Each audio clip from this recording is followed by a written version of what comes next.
Okay, good afternoon, folks. What are we going to talk about today on Coffee and Questions? Well, we were sitting around thinking of different ways to sharpen drill bits.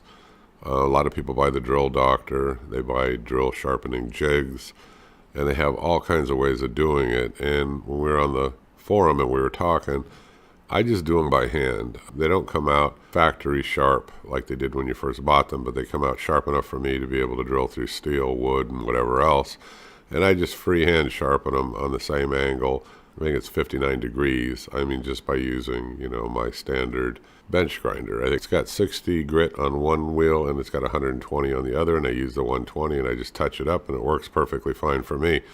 But I was surfing the web and I came across a jig that somebody made, and they said it works pretty damn good. It won't work perfectly maybe and give you that factory sharpness, but it works very good and it comes real close.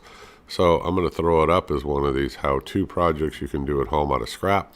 Let me change the picture. We'll get right after it and we'll go to questions. Let's take a look at the picture here on the upper left. He took some scrap wood and he made this little base, and he made these sides and he notched it out and he put a piece of flat steel across it and he screwed it in. Now that was the base or the frame for what he was going on to make. Let's take a look at the picture over on the right. Now he put a piece of wood on top of it and he used another piece of plate steel and he offset it just a little lower. Okay, then he cut that V into the wood, but he cut it at 59 degrees. So you can use your square or anything you have to mark it out. You're not going to cut all the way through the wood. You're going to cut partial way into it like he did here and partial way into that piece of flat bar stock. And then he went ahead and he screwed it into the sides. So by offsetting it down a little bit, it goes right up against the other piece of steel on the frame that he made on the picture on the upper left. Then when he sets the drill bit in there, it's at 59 degrees, and he just brings the one edge up, touches it to the wheel, rotates it, touches the other edge. That's it. And he says that this works really, really well. Now, I have not tried this yet, but it makes sense that you can make this jig yourself. You can even tweak it any way you want to, and it would work. And then he can remove this away really easily from his bench grinder whenever he wants to keep it out of the way. So it's easy just to put away, easy to bring back out, easy to set it up and use it. And it's got repeatability. But you want to make sure that that is 59 degrees, because that's what almost all standard drill bits, the tip of them is angled at, is at 59 degrees. So you want to make sure that that cut is kind of spot on. That'd be about the only critical part on this. And then, of course, the part in the steel where that V is that you see in the picture on the upper right. I think it's a good idea if you want to try doing something like this yourself without going out and buying anything expensive in terms of drill sharpening. Questions, is there any way that I would have done it differently? Well, I might have added some screws and countersunk them so that the top plate or that top base isn't mobile.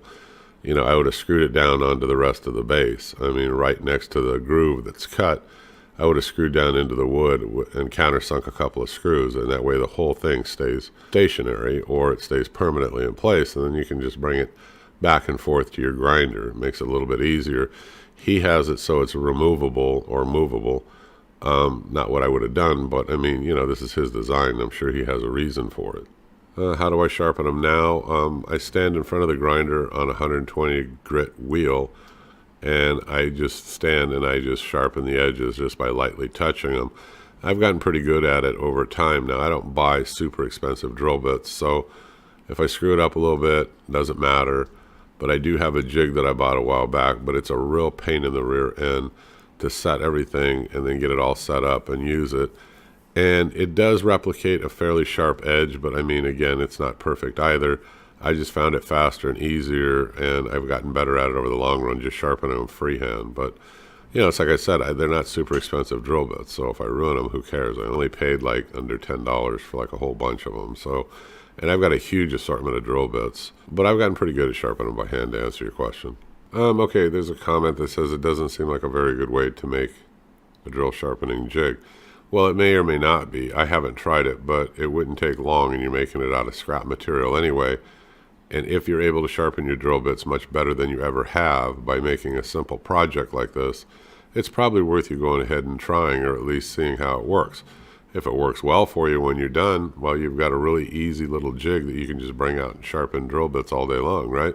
So it's worth a try, and if it doesn't work, throw it in your scrap bin. We got lots of things that I've tried to make that end up in the scrap bin. I mean, there's no shame in it. Who cares? Better than sitting around doing nothing, right?